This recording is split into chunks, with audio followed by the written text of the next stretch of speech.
Olá, amigos da TV Câmara, estamos de volta para mais uma edição do podcast Café e Prosa. Hoje recebendo uma grande personalidade da nossa cidade, ele que é responsável por um dos lugares mais agradáveis aqui de Floripa e que recebe a visita de personalidades nacionais, internacionais e, claro, também dos nossos manezinhos da ilha. Muita história ele tem a nos contar nesse projeto que começou há 40 anos, mas também que se desencadeou em várias experiências mundo afora. Roberto Henrique Barreiros Silva, o Beto Barreiros, é um prazer imenso te receber aqui na TV Câmara, através do Café e Prosa, para contar as suas histórias de vida, suas experiências e, sobretudo, sobre os 40 anos do estimado Box 32 do mercado público. Seja bem-vindo. Obrigado, Vanderlei. É um privilégio estar aqui na TV Câmara, no Café Prosa, né? Para responder as suas perguntas sobre tudo que há de importante na nossa cidade. Então, Beto, antes da gente falar do Box, que recém completou 40 anos no dia 3 de março, gostaria de saber um pouco da tua vida, como é que foi o início de tudo, a infância na nossa cidade, em Floripa, no centro, no continente, enfim, como começou a sua vida aqui na nossa Ilha da Magia. Eu nasci em Florianópolis, né? E fui criado uma parte em Florianópolis, uma parte no interior, que meu pai é militar, mas minha infância eu morei no Estreito, na rua Euclides Machado. Meu avô chamava-se Barreiros Filho, né? Foi fundador da Academia Catarinense de Letras, da Casa do Jornalista. Cunhado do Altino Flores, que também foi fundador junto com ele. E o meu outro avô morava na rua Júlio Moura, aqui pertinho. Então, depois, como meu pai é militar, a gente começou a viajar. Nós fomos morar em Rio do Sul, moramos lá quase 4 anos, ele foi comandante lá. E aí voltamos para cá, ficamos mais 3 ou 4 anos aqui, fomos para Chapecó. Foi uma experiência muito boa também, tanto em Rio do Sul como em Chapecó, porque deu para conviver com culturas diferentes, uma região alemã, a outra italiana, todas com grandes valores. Eu conheço de perto os valores que essa gente do interior tem, né? Depois voltei para cá, e naquela época eu comprei um posto de gasolina na esquina da Mauro Ramos com a Crispim Mira, que está lá até hoje, né? Tá? E dali eu fui para o mercado. Por que o mercado? O meu avô, Barreiros Filho, ele era uma autoridade em língua portuguesa, falava e escrevia fluentemente 9 idiomas. Aos domingos eu vinha com ele à missa na catedral. Após, nós passávamos no mercado, onde ele... passávamos no Palácio Cruz e Souza, onde ele corrigia os discursos do então governador, na época, Celso Ramos, que seriam feitos durante a semana. E após, nós íamos ao mercado, que naquela época abria domingo de manhã, abria das 10 ao meio-dia. Né? 2 horinhas. E aquelas andanças por ali, toda vez que a gente chegava nos mercados, ele dizia, quando viajares, meu neto, nunca deixe de visitar primeiro o mercado. Por quê? Porque dentro deles está a alma da cidade. E aquilo ali foi se tornando uma paixão, né? Meu avô viajou muito, ele conhecia bem alguns países do mundo. E aí, quando foi, eu decidi vender o posto de gasolina porque era uma atividade que boa, quem é dono de posto ganha bem e tal, mas não exige muita criatividade, o meu mundo era mais agitado. Então, e naquela época, coincidentemente, os mercados, o nosso principalmente, estavam decadentes, porque haviam chegado os supermercados. Sim. Isso aí criou uma depressão neles, né? No Brasil inteiro. E foi aí que eu enxerguei a ideia de fazer o quê? Já que eles estavam perdendo um pouco da função de abastecedores por causa dos supermercados, também pela sua posição central, já não tinha mais o mar, né? Criar um misto de convivência com compras. E assim eu comecei o Box no dia 3 de março de 1984, com uma ideia diferente. Por exemplo, abri com o kit mínimo e aos poucos eu fui colocando aquilo que me pediam. Então você chegava lá, pedia tal coisa, não tem hoje, mas amanhã tem. Então na época era difícil, eu pegava o teu telefone, se tivesse o endereço, mandava um telegrama, dizia, olha, seu vinho do posto chegou. E assim eu fui construindo a história. Começou atendendo, né? Atendendo a demanda do cidadão, do florianopolitano. Depois vem a tecnologia e aprimora tudo, né? Mas, assim, é um atendimento bem peculiar, né? Bem, nada assim artificial, mas sim humano, né? Posso dar um exemplo. O meu posto de gasolina na esquina da Mauro Ramos com a Crispim Mira, a fila subia a Crispim Mira e ia pela Mauro Ramos e passava na frente de outro posto, que ainda está lá, o posto Joia. Se nós dois vendíamos o mesmo produto, por que o meu fazia esse milagre? Simples. Atendimento. Então, no comércio, lá no céu, vem em primeiro lugar atendimento, aqui na terra, qualidade do produto, né? E servir não é imposição, é vocação. Se você não tem vocação para servir e não sabe sorrir, procure outro ramo, porque não vai dar certo. Mas foi ali que eu tive a convicção de que qualquer outra coisa que eu fizesse daria certo. E o atendimento sempre continuou e continua sendo o nosso forte. O começo de tudo trouxe os balcões, né, as mesas, cadeiras, o pessoal sentar. Não tinha nada disso. Tomar uma cervejinha. Não, só tinha um balcão e, como era muito pequeno, tinha 2 freezers do lado de fora, né? E não podia vender bebida alcoólica. Então, uma cervejinha. Aí eu coloquei umas cervejinhas em lata, a prefeitura foi lá e levou tudo. Puta, foi uma briga. Foi uma conquista assim aos poucos. Depois as pessoas começaram a vir, porque todo mundo tem seu cavalo encilhado, né? Eu também tive o meu. E eu estava exatamente preparado para isso, né? Um belo dia, um casal da terceira idade, muito arrumado, muito chique, assim, parou no box, isso aí era 1985, acho, 86. E a senhora comentou comigo o seguinte: tem uns camarões tão lindos ali na esquina, na peixaria, quem pudesse degustá-los? Eu falei: senhora, eu posso ir lá buscá-los? Prepararam da maneira mais simples possível, que é o camarão ao bafo, muito famoso aqui na ilha. A gente lava, escorre, coloca uma panelinha, salga, tampa, e ele vai cozinhar no vapor da sua própria essência. E aí, eu fiz isso, e o senhor na época pediu o melhor vinho que eu tinha, que não era muita coisa, devia ter 3 tipos de vinho. Eu fui descascando o camarão, fiz um molhinho tártaro, e fui descascando os camarões e colocando um no pratinho da senhora, no outro no dele, e eles foram comendo e tal. Felizes da vida. Aí, chegou a hora de pedir a conta, ele pediu a conta, vamos supor, foi a maior conta então da época. Vou chamar isso hoje de R$68, R$70. E aí, ele puxou a carteira dele pelo lado de fora do balcão, tirou o dinheiro, enrolou e me deu. Eu fui até o caixa. Quando eu cheguei no caixa, tinha o dobro do valor, né? Então eu voltei e falei: senhor, houve um engano, a sua despesa é a metade, eu quero lhe devolver. Aí ele disse: não, eu e a minha esposa ficamos tão felizes aqui hoje que a gente gostaria de gratificar o senhor. E foram embora. No outro dia que eu fiquei sabendo quem é que havia atendido. Parou um caminhão da Abril lá, com repórteres, cinegrafista e tal. Eu havia atendido o senhor Vitor Civita e a esposa dele, o fundador da Editora Abril. Era uma potência na época, eles tinham 2 milhões de exemplares por semana. Sim. Plaquei 2 páginas na Veja. E aí foi igual uma bomba atômica, né? De lá para cá. Aí foi o cavalo encilhado. De lá para cá, administrar a bomba. Engraçado porque, né, espaço reduzido. Sim. Atendimento com educação. Sim. E presteza. Sim. Né? E de repente isso convence um cidadão que veio visitar a cidade. Ele veio visitar, na época ele veio a Florianópolis a convite do jornalista Paulo da Costa Ramos. PCR. Fez jantar com o PCR, né? Muito simpáticos eles. Mas Vanderlei, depois eu fui aprendendo em viagens pelo mundo, que todas as pessoas que viajam, que são viajadas, o primeiro lugar que elas visitam são os mercados. Que era o que meu avô dizia, para conhecer a alma da cidade. Sim. E não importa o grau de desenvolvimento de um país, pode ser na Grécia, nos Estados Unidos, na China, no Canadá, todos são iguais por dentro, todos. Eles têm esse movimento da alma da cidade. As peculiaridades. Da cidade, principalmente porque eles são dominados por famílias, né? Sim. Os comerciantes, né?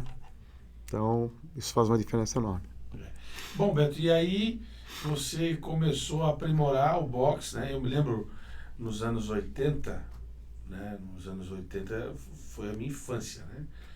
A minha infância nessa época, e a gente viu o boxe pela televisão, né? Tinha um programa de manhã, sábado de manhã. Fiquei 28 anos na televisão. Ao vivo, o programa no box. Sim, direto do mercado. Muito tempo. Acho que era até o tempo da RCE. Foi a RCE, depois foi para a TV Com, onde eu fiquei do início ao fim. O único programa que ficou do início ao fim. E aí o Aldir fez muito, né? Sim, o Aldírio, o Bafala Mané, ele era... Muito. E... O Aldírio, quando ele partiu, foi uma tristeza muito grande, porque, acredite, eu convivi muito com ele, ele levou embora a alma da cidade com ele. O Aldírio era um cara que sabia tudo. Nós, ali coletando no balcão, as expressões de manezinhos, é que nós tivemos a ideia de fazer o primeiro dicionário da ilha. Sim. Tá? E depois teve gente que copiou, tal, mas nós é que fizemos o primeiro. Eu pegava as expressões ali de manezinho, anotava, a gente traduzia. Traduzia, porque o Mané tem umas expressões únicas, são únicas e ótimas. E aí o programa passava na televisão sábado de manhã. Quem não ia ao mercado assistia na televisão todo aquele movimento. Sim, sim. Uma cidade menor, sim. Perto do que é hoje. Sim. E muito... Era uma festa, virava uma festa. Principalmente na época da tainha. Na época da tainha era uma loucura, né? A ideia, né? Ainda é, todo tempo, todas essas sazonalidades, elas têm grande impacto no mercado. Porque uma chuva, tainha... E aí, como é que você viu assim, o boxe está começando a ganhar uma abrangência nacional? Porque quem conhece o boxe e passa por lá, vê todos os registros que foram feitos ao longo do tempo, né, de personalidades do Brasil e do mundo. Do mundo, não. O boxe é conhecido mundialmente, na realidade. Nós estamos no guia turístico da China com fotografia, só para ter uma ideia. Entende? Então, tem uma hora que você perde o controle. Perde controle pelo lado bom que as pessoas divulgam, né?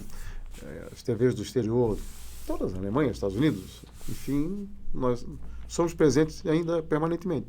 Que personalidades passaram já pelo boxe nesses 40 anos? Aí é que tá. Tem um negócio muito interessante. O boxe me deu muitas lições, continua dando ainda, né? Por lá já passaram aproximadamente 16 milhões de pessoas no mundo inteiro. Então, primeiro aprendizado. Quanto mais importância tem uma pessoa, mais simples ela é. Não é quanto mais importante ela pensa que é, ao contrário. Quanto mais importância ela tem. E essas pessoas, elas têm esse grande conhecimento e acabaram me levando verdadeiras pós-graduações no balcão. Aprendi isso com o doutor Nando Borges Pichireta sobre vinho, doutor Ivan Matos, que foi secretário da Fazenda, lá atrás, era calado, mas comigo conversava, me ensinou a fazer uma vieira no ponto certo.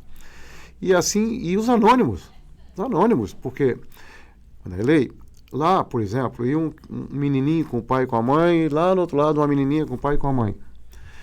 Um desses meninos, menina cresceram, se conheceram, casaram e hoje eles vão com os netos. Então, quando alguém pede para resumir um pouquinho o que são 40 anos de atividade, eu sempre falo, tira 40 anos da tua idade que vai entender o que eu estou falando. Eu tinha 28, agora estou com 68. Né? Então é isso aí. Então conheci pessoas assim, de grande expressão, simplicidade. Uma das que mais marcou foi, das tantas que passaram lá, foi a Kim Phuc. A Kim Phuc é aquela menina do Vietnã que foi atingida com a bomba de napalm. Tem a foto dela lá. Sim. E você vê ela correndo nua, porque ela já havia arrancado com as mãos. Passou pelo boxe? Aos braços, a pele pegando fogo. E ela hoje trabalha na Unesco e visita no mínimo 100 hospitais de crianças queimadas pelo mundo todos os anos. Né? Então, receber um abraço dela é como receber o abraço de uma santa. Se eu pudesse abraçar cada um dos clientes que foi lá até hoje, eu gostaria de dar um abraço que recebi dela. Impressionante. E ela veio visitar Florianópolis? Veio visitar os queimados aqui no hospital. Que maravilha. Esse é um exemplo, né? Tem o Astor Piazzolla, que é o gênio do tango, né? Cara marcante, né? O homem que revolucionou o tango no mundo. Também foi muito interessante a visita dele, que acabou virando notícia de capa no Clarim. O Clarim lá em Argentina. Naquela época tirava milhões de exemplares por dia, e a chamada foi ele e eu na foto, né? Ele ensinou o Piazzolla a fazer caipirinha. E foi verdade mesmo. Foi verdade. Porque a caipirinha é típica do Brasil, né? E os argentinos vêm pra cá e adoram, né? Todas. Adoram. Como a gente vai pra lá e toma os vinhos deles. Né? É muito legal. E também a classe política, né? A classe política... Toda. Época de eleição, então nem se fala. Meu Deus, mas é exatamente isso, porque o mercado, por ser a alma da cidade, ele recebe democraticamente todos.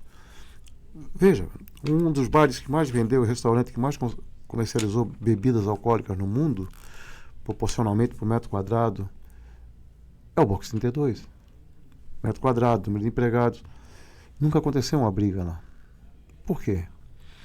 Porque se você faz um bar para ricos, tem que encher de segurança, porque os ricos têm as suas diferenças, bebem, passam, brigam. Se você fizer para as pessoas menos favorecidas, acontece a mesma coisa. Mas se você mistura tudo, não acontece nada. É a natureza. A gente não fala em equilíbrio. É isso aí. O box é um espaço voltado para turista? Tem um pouco desse rótulo. Algumas pessoas citam isso. Não, ele virou uma referência, assim, ó. Quando alguém chega na tua residência, da Manezinho, perguntou que queria conhecer alguns lugares. Qual é que você recomenda? Vai ao mercado, vai ao box. Então nós viramos uma referência pela estabilidade, pela qualidade dos produtos e pelo atendimento. E obviamente que virou um destino. Várias pessoas brincam, tem umas brincadeiras maravilhosas. Tem um jornalista chamado Valério Fabres, que mora em Belo Horizonte. Ele diz que o visitante chega aqui e desembarca no aeroporto e pergunta onde é que fica o mercado público. Aí as pessoas dizem, fica lá no box 32. Então, existe essas... realmente a imagem foi embora, a gente continua cuidando com muito carinho de tudo, é muito trabalho. Lidar com o público é gratificante, mas dá muito trabalho. E como é que a gente aprende a lidar com isso? Primeiro, tem que saber ouvir. Volta e meia, um cliente tem uma coisa para te dizer, eu vou lá ligeiro, estico o ouvido e ouço. Sabe por quê? Não? Que muitos não, mas alguns levantam uma lebre. Entende? Que pode ser vital para o teu negócio. Então tem que estar aceitando permanentemente a mudança como condição natural para a vida. É autocrítica, né? É importante. Não, é ser aberto, ouvir. Entende? Assim como eu fiz desde o início. Normalmente as pessoas abrem um negócio, colocam lá um cardápio, ou sei lá o quê, e acham que todo mundo tem que gostar. Não tem. Não tem. Você tem que ouvir as pessoas e vai, coloca um kit mínimo e vai. Por exemplo, eu já vi muito negócio bom quebrar pela música. Por dois motivos. O principal deles é o volume, né? E o segundo é o tipo de som. E o dono vem na cabeça e coloca e acha que todo mundo tem que gostar. Não tem, você tem que ter consultoria para isso. Tá? E não pode confundir casa de show, que quando você vai a um lugar que tem comida e bebida, a música tem que estar em um nível que você ouça quando quer, não seja obrigado a ouvir. Entendeu? Uhum. Que é onde acontecem os grandes erros. E já as casas de espetáculo, de apresentação, ou show, ou ter um pagode, é outra proposta. Já está dentro da proposta. Agora, você pegar o Milton Nascimento, por exemplo, cantando Coração de Estudante meio-dia, não dá. Gritando lá no espaço, não dá. A música é algo que tem que saber dosar. Entendi.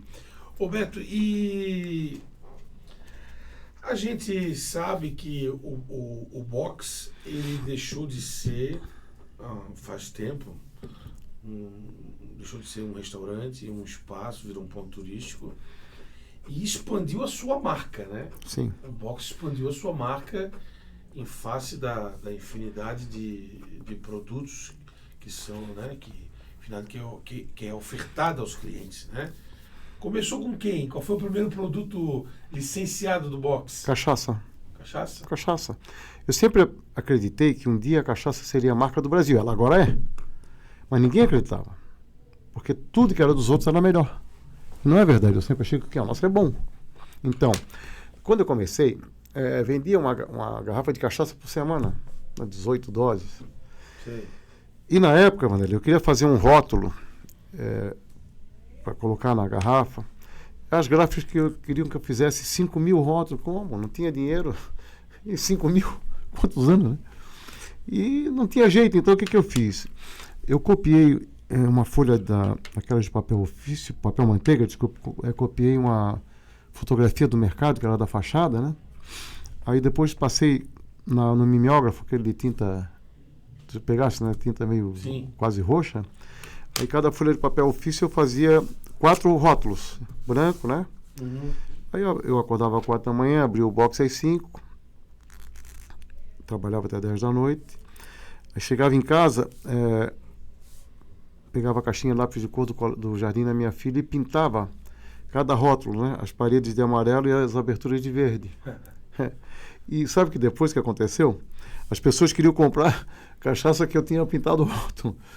Depois a gente cresceu, fui lá e fiz impresso. Era na base do improviso. Tinha que tocar, não tinha que ter medo. Entende? Porque tudo tem valor. E era tudo muito caro também, né? Eram épocas difíceis, né? Esse foi um exemplo da cachaça. Depois vieram outros produtos. As pimentas. Eu fui o primeiro a colocar a pimenta tabasco, que é um ícone americano, nas mesas. Mas ao mesmo tempo que eu coloquei, eu já desenvolvi uma linha de pimentas brasileiras. Sim. Hoje nós temos lá, parece que uma variedade com 20 variedades, e que são muito comercializadas porque são produtos brasileiros. E uma coisa interessante é que todos os nossos produtos, seja cachaça, mini cachaça, boné, avental, copos, né? Um outro exemplo, copos, eu queria filetar em ouro. Aí todo mundo, vão te roubar os copos? Não vão roubar os copos. Não vão levar os copos. Eu quero melhorar a qualidade do copo. Então filetei em ouro e eles estão lá em uso até agora, né? Eu acho que foi um dos primeiros copos aqui da cidade, né? Sim, filetado. Aquela tulipa Também, conhecidíssima sim, do box. Sim, fui o primeiro a colocar a cerveja long neck, né? Tirei a cerveja grande, coloquei a long neck. Por quê? Porque a qualidade dela é melhor. A grande, a pessoa pedia uma meio-dia e ficava tomando até 3 horas uma garrafa, entende? Ela não dava certo. Eu fui inovando com base na observação, entende? E foi dando certo. Observar e ouvir, né? Observar e ouvir. Sim. Ô Beto, e os clientes, hein? Nesses 40 anos nós temos um que se destaca, ou alguns que se destacam, são clientes semanais, quase que diários, enfim. Tem vários, as pessoas. É impressionante, desde o nosso primeiro cliente, que foi o Dr. Arri Correia, né? Tem uma coisa muito interessante. Ele faleceu, eu acho que faz 3 anos, 3 ou 4 anos, com 95 anos. O Dr. Arri, assim que eu abri a porta no primeiro dia, ele estava comprando um açougue em frente, ele veio pedir um cafezinho, né? Aí serviu o cafezinho, que maravilha. Ele, na hora de pagar, ele perguntou quanto é que era. Eu disse, Dr. Arri, o senhor é o nosso primeiro cliente. Então, eu gostaria de oferecer esse café para o senhor. Ele é assim, guri, faço questão de pagar para dar sorte. Eu acho que deu. E assim tem muitos que frequentam. Meu Deus, tem o seu José, que é presidente do Sindicato dos Auditores Fiscais. Está com 86 anos, acho que ele vai lá desde que a gente abriu. Almoça 1 ou 2 vezes por semana lá. Tem vários que são frequentadores assíduos. Tem a turma da confraria ali que se... Toda sexta-feira. São vários. Figuras importantes da cidade. cidade. Moacir Pereira, Paulo da Costa Ramos, Sérgio da Costa Ramos, o médico, já vou lembrar. Enfim, jornalistas. Marcílio Medeiros, são os 15. A gente sempre passa ali na sexta-feira e a velha guarda... Eles estão ali resolvendo os problemas da cidade. É verdade, mas não deixa de ser um... Claro que é, ótimo. Conselho da cidade. É ótimo. Conselho da cidade. O Saul Linhares era o médico. O Saul Linhares, legal. Agora, o bacana do box é que a própria história do box está ali nos quadros. Claro, né? ela está em... O cidadão que passa ali, que é turista, ou que é da cidade, ele vê as personalidades que passaram por aí. Isso é muito interessante. Tem Galvão Bueno, tem os presidentes da República, tem jogador de futebol. Pelé passou também? Pelé não conseguiu chegar lá. Não conseguiu. Muita gente... Tem o Guga, né? Que é a nossa expressão. Né? Não, tem a garota de Ipanema. Sim. Tem os grandes chefes. Imagina o Astor Oliveto. Sim. Tem o grande cirurgião plástico, o Ivo Pitangui. A história está contada em quadrinhos ali. Dá pra, bacana. Aliás, falta espaço, né? Não tem como colocar, tem mais de 12 mil fotografias. Teve uma época que a gente colocou até em uma tela que ela ficava passando, né? Rodando. Como se fosse uma mini TV, só que levava uma semana para chegar no ponto de partida. Aí tem gente que sentava lá e não saía mais, ficava só olhando. Hoje o box abre que horas? 10 da manhã até 20 horas, de segunda a sexta. Aos sábados, das 10 às 15 horas. Domingo e feriado não trabalha. E para quem acordava às 4 da manhã, agora, né? Mas agora tem uma infinidade de funcionários, né, Beto? Não, mas eu abro todos os dias religiosamente. Fico lá até 15 horas, sim. Legal. Todos os dias. Um sábado eu fico, outro sábado fica o meu filho Rômulo, outro Ronald. A gente reveza. Mas eu trabalho todos os dias. Eles já estão preparados para serem Sim, sucessores? o Ronald cuida da nossa logística, que fica no bairro João Paulo, que é onde recebe tudo, pré-prepara, seleciona e é diariamente trazido por uma sprinter para carregar o box em 10 minutos, bem organizado. 10 minutos. E o Rômulo entende muito de informática também, e o Rômulo me substitui 15 horas e vai até 20 horas, até a hora de fechar. Conhece tudo de gastronomia, bebida, estudou no Liceu Tellier de La Rochelle, na França, preparado. Com isso aí eu estou tranquilo. Aliás, o filho sempre vem melhor que o pai, né? Porque o pai trabalha e o filho, além de trabalhar, se especializa. Na verdade é essa, né? Tem essa condição, né, que eu não tive. Eu fui à luta sozinho e com muito prazer. Trouxe o melhor presunto do mundo, está sempre lá, pata negra da Espanha, né, o animal alimentado com castanhas, um tipo de castanhas que é chamada de belhota. E é uma coisa maravilhosa, né? Mas tem desde a almôndega até o pata negra. Tem do pastel de camarão a lagosta. Tem para todo mundo. Não é um lugar... Nós somos rigorosamente legais. Tudo lá é com nota fiscal. Tá? Tudo que é nosso é direitinho. Cada empregado recebe seu minutinho de hora extra. A taxa de serviço é rateada todos em folha. Enfim, nós temos uma equipe que ela é boa exatamente pelo que a gente oferece. Quantos funcionários hoje, Beto? Hoje nós temos no mercado 16 e mais 8 no João Paulo. 24. 24. Fora os donos. Pelo tamanho da marca... É uma estrutura grande. É grande, sim. Mas só que quando veio a pandemia, o que aconteceu, Wanderlei? Nós fomos fechados, né? 40 dias. E aí eu reuni meus filhos, o Rômulo e o Ronald, e disse, olha, nós temos uma indústria pronta, que é no João Paulo. O que a gente vai fazer? Nós vamos abrir pontos de revenda. Então, nós temos vários restaurantes, tem peixarias, supermercados que revendem os nossos produtos com a nossa marca, né? E hoje são 45 pontos. Tá? Então... diante da dificuldade, eu enxerguei um outro negócio e nós fomos em frente e está dando certo. Tem lugar aí que vende tanto quanto o box. Como pega o Barraco da Mole, nós fazemos para eles lá e fazemos o que quiser. Se você tiver um restaurante vai abrir, eu quero isso aqui diferente, a gente faz. Tá? E isso é muito bom. Ou seja, fornece? Sim, trabalhamos. Fornece. Tá? E foi que nos segurou durante a bronca lá, porque na pandemia foi um calvário. Mas voltou, né? Voltou. Ainda não tem por exemplo...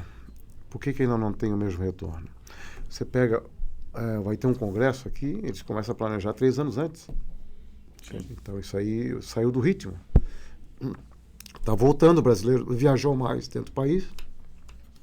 Esse ano acho que a gente está meio desconfiado, ninguém sabe o que vai acontecer. Entendi. Bacana. Ô Beto, 40 anos, você pensa já nos próximos 10 anos? Eu falo dos 10 porque... vai atingir uma marca importante que é de 50 anos. O que vai ser o box daqui? Wanderlei, quando nós vencemos a licitação, que é 15 anos mais 15, né?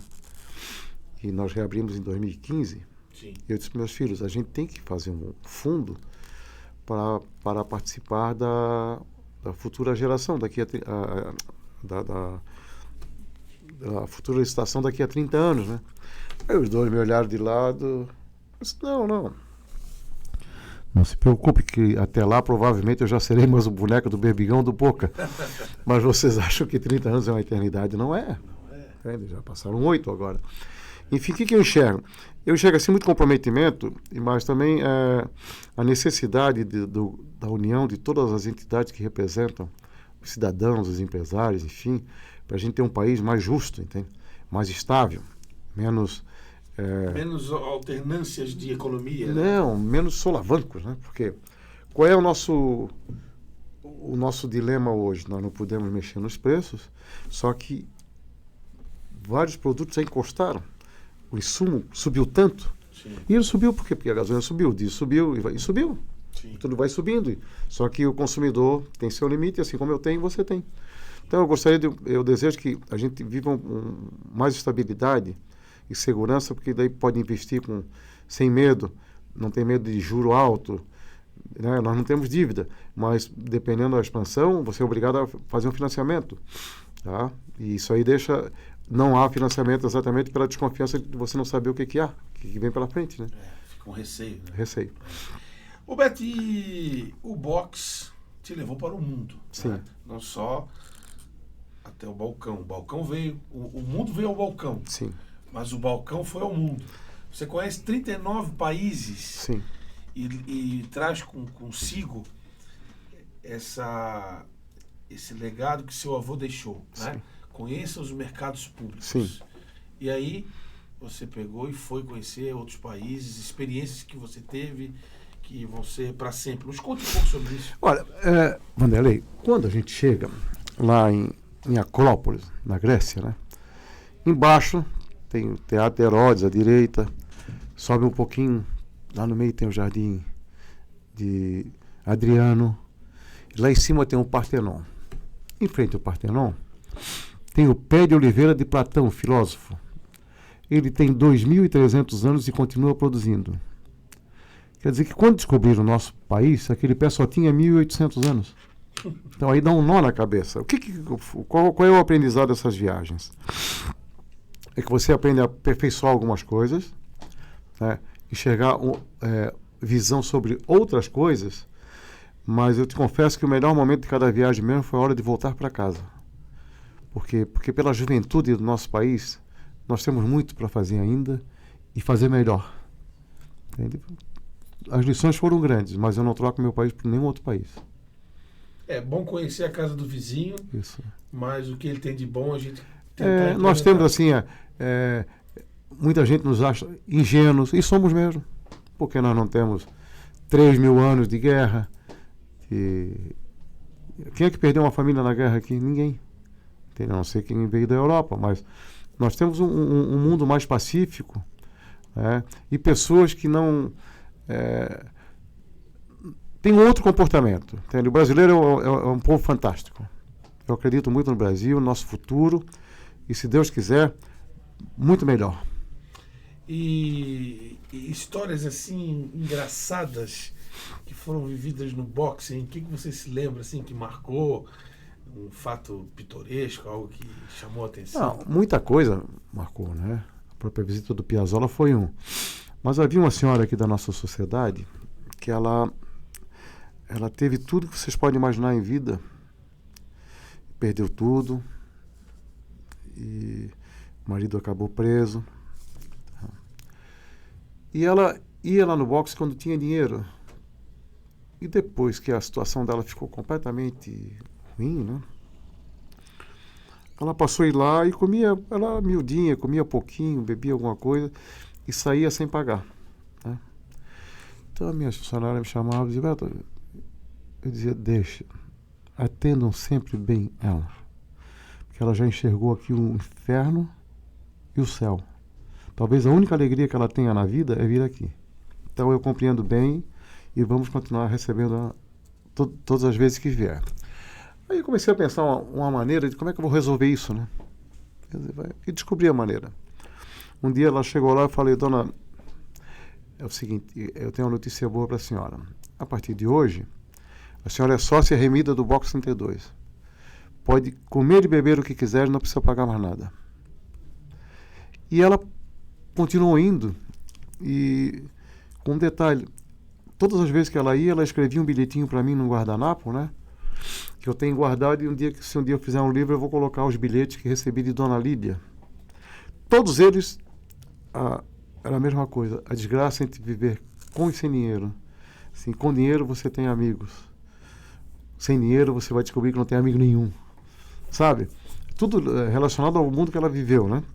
Era impressionante. Só que um belo dia, tocou o telefone, e era do Palácio Planalto. Aí do outro lado disse, olha, o presidente Collor quer falar com o senhor. Eu falei, pois não, atendi, fizeram aquelas transferências lá. Pois não, presidente. Ele assim, Beto, eu estou te ligando para te cumprimentar pela maneira carinhosa e doce que você atende a senhora, que vai sempre aí, ela me escreve sempre dizendo que os momentos felizes que ela tem é quando ela vai ao Box 32. E aí eu, na próxima oportunidade que tiver, visitarei Florianópolis e irei te conhecer. Minha mãe e minha irmã irão semana que vem, irão te visitar. E realmente elas vieram. Tem a foto lá. Depois veio o escândalo lá e ele, né, renunciou, né? Impeachment. Ou renunciou, né? O processo de impeachment ele acabou renunciando. Sim, mas veja, um gesto levou uma pessoa a escrever o presidente da República. Entende? Então essa é uma das histórias. Teve uma vez também, chegou um happy hour, não, era almoço, box lotado, chegou um sujeito alto, assim, cabelo estranho, parecia um gnomo. O que ele falava eu não entendia, o que eu dizia ele muito menos. Aí parti para solução prática. Peguei um chopp, ele bebeu, peguei um pastel, ele comeu, e fui pegando, né? Aí chegou a hora da conta, ele gesticulou assim, né? Quanto é que era? Ele falava na língua dele, que eu não sabia. Eu não entendia, né? E aí, na hora de pagar a conta, eu falei, como é que eu vou cobrar de alguém que não entende nada que eu falo, e ele muito menos do que eu digo? Eu falei, não, nada. Ok. E ele foi embora, ele no corredor, virava para trás, dava um tchau assim, mas eu falei, comeu de graça e ainda tá rindo de mim? Mas não, nesse mesmo dia, no happy hour, quando eu notei, vinha o gnomo entrando lá na porta do mercado, com uma caixinha na mão, né? Aí ele parou em frente ao box lotado e abriu a caixinha, tirou um violino e começou a solar as 4 estações de Vivaldi. Parou o mercado, né? Sabe quem era ele? Viktor Tretiakovsky, o maior violinista do mundo da Orquestra de Moscou. Então, em algumas ocasiões, eu não me canso de repetir que cada um paga como pode. O que vale é o gesto, né? Então, tem histórias maravilhosas. Que história ótima essa. E como é que ele veio parar em Florianópolis, hein? Veio para algum trabalho, não sei se passou, enfim, mas ele pagou como pôde. Pagou como pôde. Aliás... Só que era o maior do mundo. O melhor do mundo. Cada um paga como pode, né? Também deve ter tido algumas histórias aí né, como você falou no início ali, de o pagamento além do valor, né? Não, pagamento além do valor.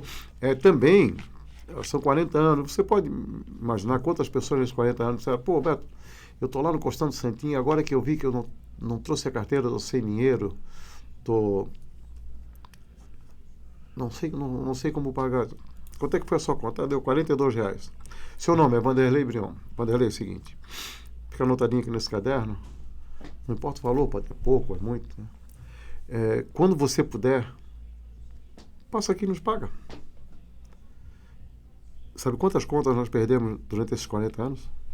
Nenhuma. Porque basta confiar nas pessoas. Né? Deixar à vontade. Confiar. Entende? Porque todo mundo quer viver desconfiado, sugerir que o outro é desonesto até prova o contrário. Sim. Não, as pessoas são boas. Tem que ter esse olhar também. Então isso é muito gratificante, né? É o segredo do bom atendimento, né? Deixar as pessoas assim... Tem as figuras engraçadas. Tinha o Zé Cury, era irmão do vereador Michel Cury. Figuraço divertido, falava alto, né? Aí ele tinha uma continha lá, a gente anotava na época, né? Não sei o que aconteceu com ele, ele ficou sumido assim uns 2 anos. Aí um dia eu vejo ele vir passando no corredor. Zé! E a conta? Ele assim, prescreveu. Eu disse para ele, então tá bom, volta para cá. Aí voltou e foi até... Prescreveu. Muito coisa bom. de advogado. Coisa muito boa. Coisa de advogado. E isso tinha, né?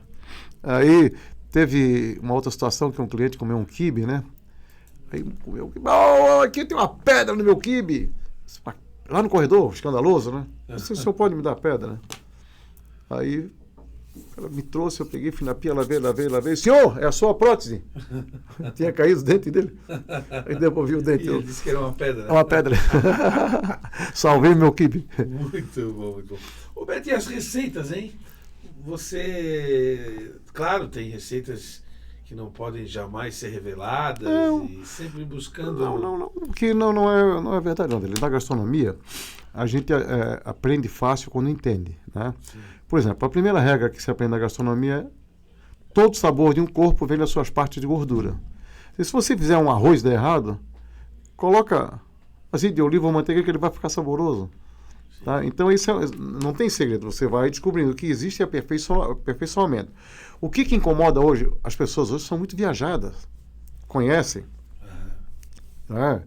Então, o que incomoda quem entende de gastronomia?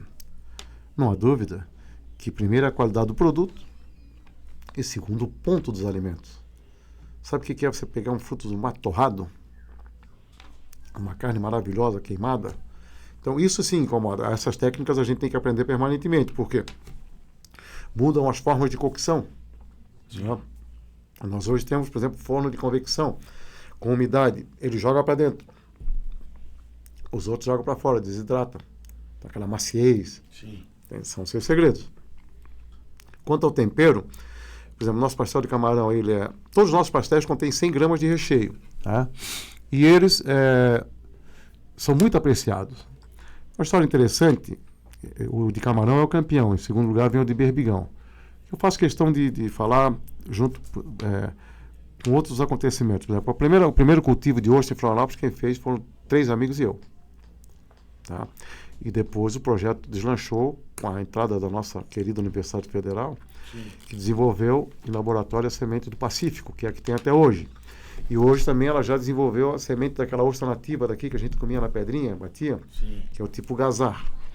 A diferença entre uma e outra é que a do Pacífico leva de 7 meses a 1 ano para ficar do tamanho normal de venda. E a nossa gazar leva 2 anos.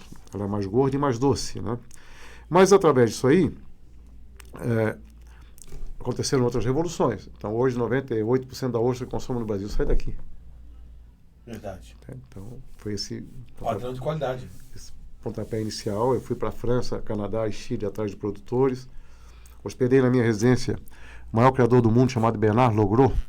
Ele foi ministro da Agricultura do Mitterrand, né, para ajudar no impulso do cultivo aqui. Foi tudo como vice-presidente da CIF, né.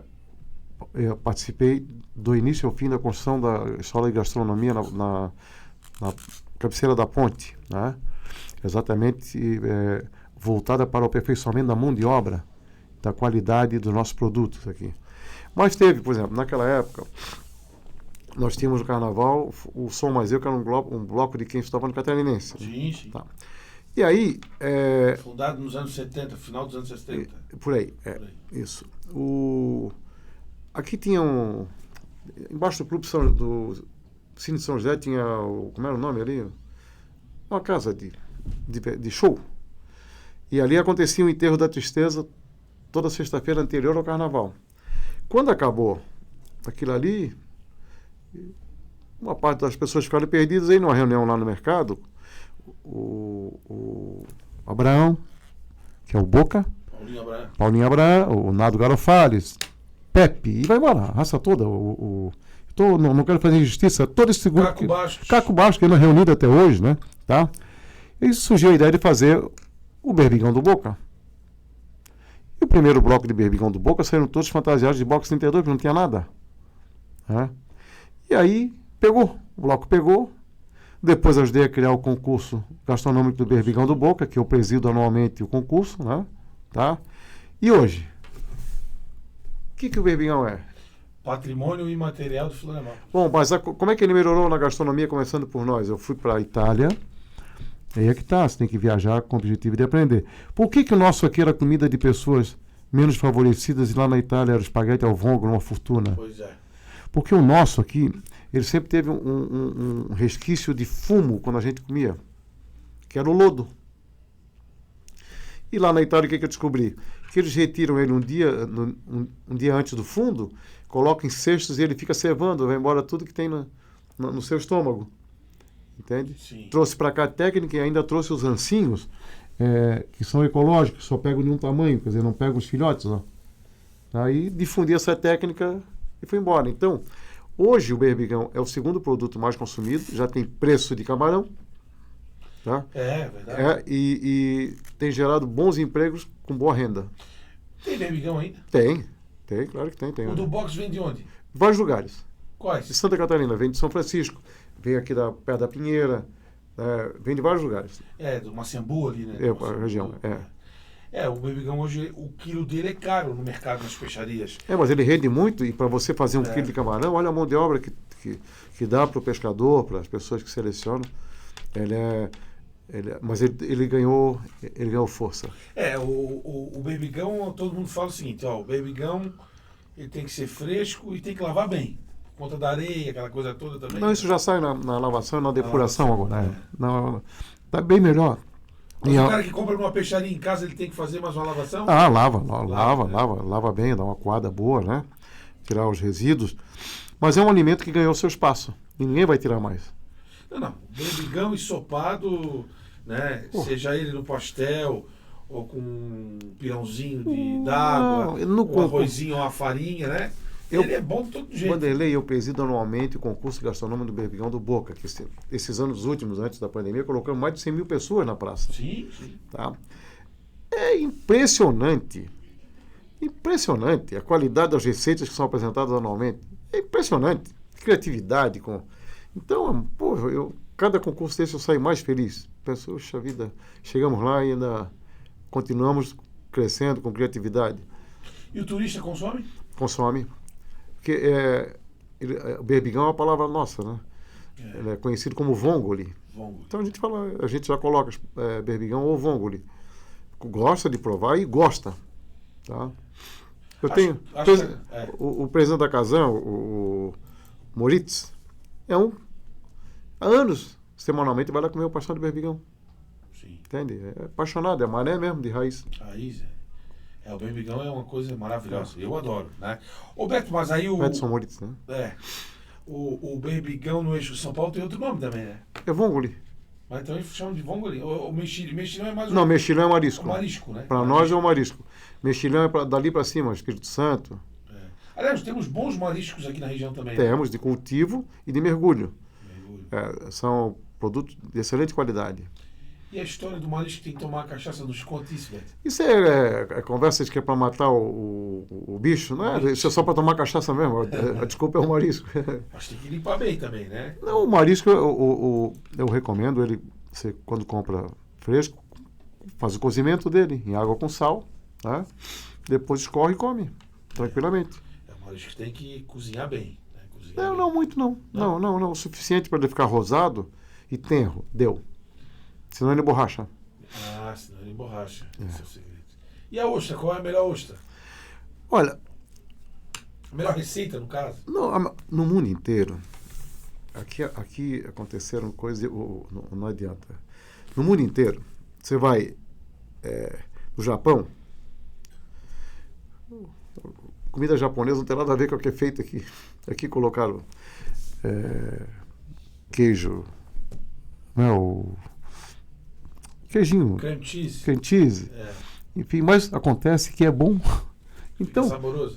O brasileiro tem essa criatividade de fazer e acaba mudando. Come uma pizza na Itália ou no Brasil, eu prefiro a do Brasil. Lá parece uma hóstia. Aqui não, aqui vem com recheio, é boa demais, né? Então, esses aperfeiçoamentos, eles vão acontecendo com o tempo. Né? E detalhe é que eles vêm para cá e gostam também do que nós fazemos. Acabam adorando. Além de ser mais barato, né? É muito mais barato. Muito mais barato. Na Europa é caro. Mas você ia falar a respeito da ostra? Sim, a ostra, no mundo inteiro, ela é consumida in natura, viva.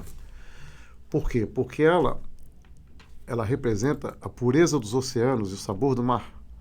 Então a nossa ostra, por exemplo, ela vem lá do sul da ilha, bem onde passa a corrente de água mais pura do mundo, que vem na Antártica. Mas o manezinho criou a ostra gratinada, enfim, que, na realidade, não é que eu sou crítico, eu faço uma observação que a pessoa viajada não come. Ela come a in natura. Porém, as outras ostras, gratinada com bacon, com... O bafo. O bafo eu também gosto. Elas são uma porta para chegar na viva. Entende? Mas o valor agregado no mundo inteiro está na viva. Na viva. Só que as outras ficam saborosas também. Mas é a invenção nossa. A ostra, para mim, a que eu mais gosto é com vinagrete. É a que eu mais gosto. Ela não tem. E só quando ela está gorda, que é no período de inverno, é que usa o limão. Aqui não usa o limão o ano inteiro. Parece inventa coisa, né? Mas é bom. Inventar já é muita coisa, Beto, nessas suas coisas aí. Nossa, claro. A gente vai aperfeiçoando, vai mudando, vai criando, vai servindo. Participei de muitas feiras e eventos, né? Cozinhei no stand do Brasil, na Alemanha, em Hannover. E é impressionante como coisas simples venciam o concurso mundial de gastronomia, chefes amadores, na Expo Quebec, no Canadá, né? Homenagem ao Chateau de Frontenac. Tudo com simplicidade. Comecei fazendo um carreteiro, que lá a carne é muito cara, não tem. Né? E tem até uma história muito interessante. Tinha que levar farinha de mandioca. Eu falei, mas meu caminho é na Nova York. Eu falei, eu vou ficar preso em Nova York, não é possível. Eu tenho que dar um jeito de encontrar farinha lá no Canadá. Aí chegando em Quebec, veio meu tradutor lá, eu falei, escuta, existe alguma casa de umbanda, de macumba aqui em Quebec? Tem, me leva lá. Brasileira. Eu cheguei lá, tinha carne seca, feijão, farinha, tinha tudo, não precisei levar nada. Tinha um terreiro. Tinha tudo. Mas de brasileiro, né? De brasileiro, lógico, mas no mundo todo, que Na bacana. Alemanha tem, em outros lugares também. Que bacana, foi um alívio. Aí comprei os produtos lá e fiz. O charque mesmo, lá não tinha, e não poderia levar. Foi aí que me deu a ideia. Que um quilo de contrafilé lá parece que era $60. Se fosse aqui no Brasil, R$300. É muito caro, então eles têm outras opções, né? E aí o terreiro te resolveu. Resolveu. Legal. Muitas histórias, né? Ô Beto, chegasse aí alguma Copa do Mundo? Não. Ainda quase não? que eu fui nos Estados Unidos, não. Aquela de 94? Eu fui convidado. Uma grande, né? Foi, e tem uma passagem interessante que eu ia cozinhar no stand de uma cervejaria. E aí, antes disso aí, tem uma história muito legal. O último jogo do Brasil antes de ir para os Estados Unidos foi em Paris, no Paris Saint-Germain. Contra o Paris Saint-Germain. De lá é que eles foram para os Estados Unidos, né? Parque dos Príncipes. Aí no final do jogo, teve um jantar. Quem deu o pontapé inicial foi o Ayrton Senna. Que deu o pontapé inicial. Aí foi jantar. O Ayrton Senna, o Pedro Sirotsky, a Adriane Galisteu, 2 publicitários lá, que eu não lembro mais o nome, né? Aí chegando lá, o Pedro Sirotsky disse para o Ayrton assim, olha, tem uma história muito boa para te contar. Eu tenho um amigo lá em Florianópolis, sou eu, né? Que ele brinca dizendo para todo mundo que você vai entrar correndo com a sua McLaren no mercado público de Florianópolis, né?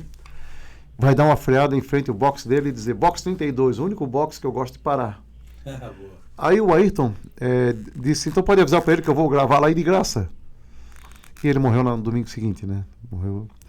E aí a Adriane Galisteu teve no box para me contar essa história que ela presenciou. Olha só. Tá lá a foto dela, né? Ela presenciou esse fato. Poderia ter sido o Sirotsky, mas foi ela que contou a história. Sim, ele me contou também, mas ela fez questão de ir lá porque ela queria conhecer o box 32. Box 32. Isso em 94. 94. Legal. Até o Ayrton Senna quis ir lá. O Beto tem... Eu conheci ele pessoalmente também, tá? Ah, é? Sim. O que tem? Tem história de montão para o livro, né? Estás pensando nisso? Não, ainda tem muita coisa... Para viver? Né? E eu acho que não sou eu que vou contar essa história, não. Mas não pode esquecer, né? Não, Comentar. alguém vai ter que se ocupar depois. Sim. Alguém vai escrever o livro. Muita história. Algumas coisas eu tenho que gravar, já tenho outras guardadas. Tenho aproximadamente, acho que 30 álbuns de um palmo com recorte, publicações e foto. O mundo inteiro vai resumir isso como? São 12 mil fotografias. Já tem um livro que foi editado em 2005, que foi do Carlos Stegman, né? Sim. Que é Box 32, Sabor de Sucesso. O prefácio é do Washington Oliveto, que também é meu amigo, e frequentou muito o box. Muita história naquele espaço. Quantos metros quadrados são ali? Ali tinha 15, depois 15. foi para 60 e pouco, agora tem quase 100. Porque pega a parte Interna e externa. interna e externa. Sim, né? sim. E as comidas de inverno, hein, Beto? A gente aqui em Floripa tem algumas características diferentes, né? Por ser frio no inverno e quente no verão, tem as comidas de inverno. O box também vai nesse caminho. Olha, nós temos, por exemplo, nesse caminho, nós temos a feijoada portuguesa de frutos do mar, que é um sucesso. Por quê? O Sul, de uma maneira geral, adora churrasco. Tem a tradição das feijoadas aos sábados quando é inverno, porque feijoada realmente é uma comida de inverno. Sim. E nós temos vários produtos lá que se encaixam como aperitivos. Enfim, o box é um lugar de degustação, mas ele obedece meio que a sazonalidade, porque nós temos o grelhado, temos os vapor, né? Sim. Cozidos. No Rio de Janeiro não. No Rio de Janeiro o pessoal come feijoada o ano inteiro, né? Inacreditável. Isso aí na França levariam para a guilhotina, porque é um atentado à saúde pela quantidade de calorias que você ingere. No Rio é feijoada de janeiro a janeiro. De janeiro a janeiro, e o caldinho de feijão também, né? Muito tradicional. Diminui a quantidade.